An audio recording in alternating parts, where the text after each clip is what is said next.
All right, so the Kansas City Chiefs knock off the Atlanta Falcons last night, and we got a little bit of clarity on what the running back situation will appear to be with Isaiah Pacheco out for the rest of the season. This is the Fantasy Sports Plus. Hit that subscribe button.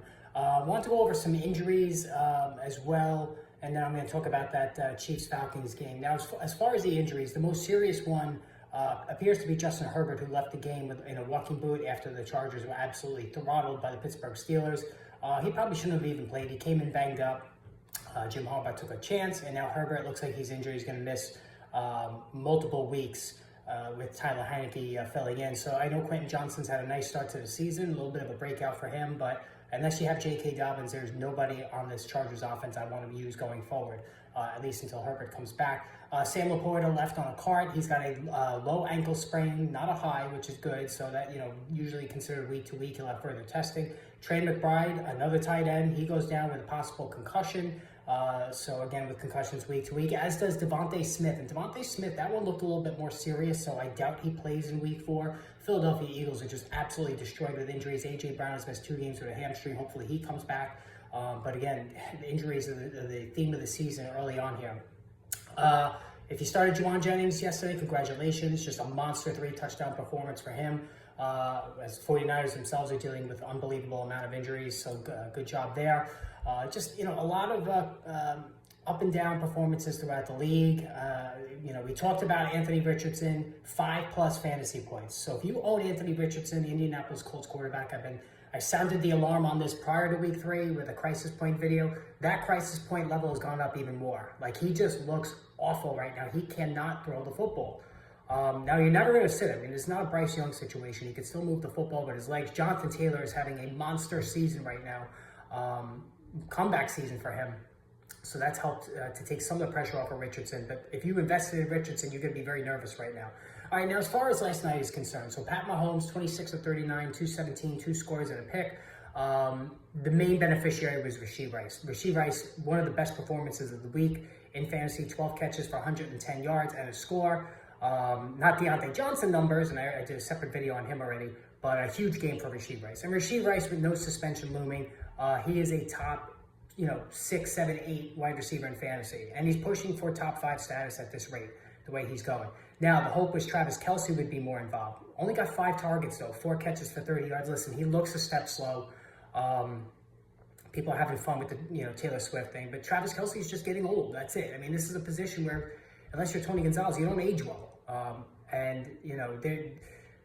don't mean to sound like a broken record, but basically no tight end that we drafted in the top 7 or 8 is playing well right now. Like, it's beyond pathetic how bad it's been.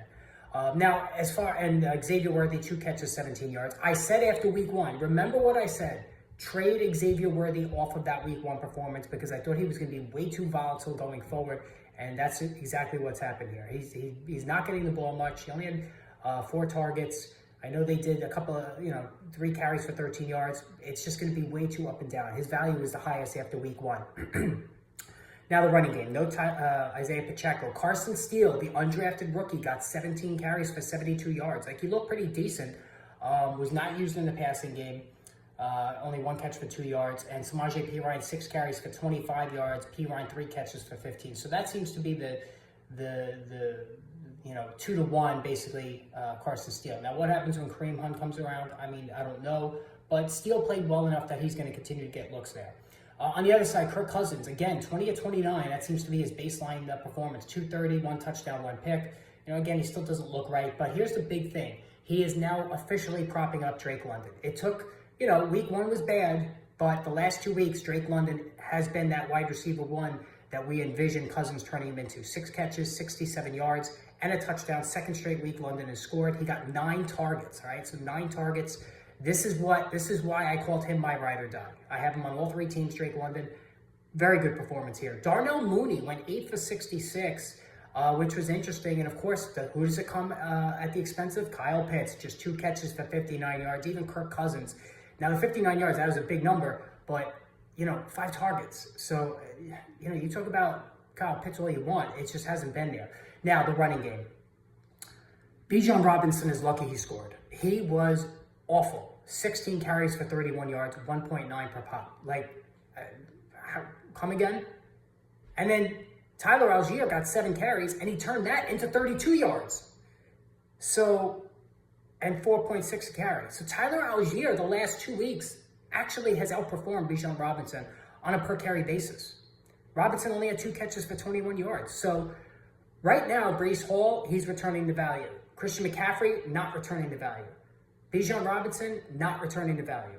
I'm talking about right at the top of the first round with the running backs there. So just disappointing.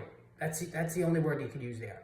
But anyway, guys, hit that subscribe button. I'm going to have more extensive analysis later on. There'll be a podcast posted about the rest of these games, so stay tuned for that. Hit that subscribe button. We got a lot of new subscribers yesterday. Let's keep it up, and I will chat with all of you later.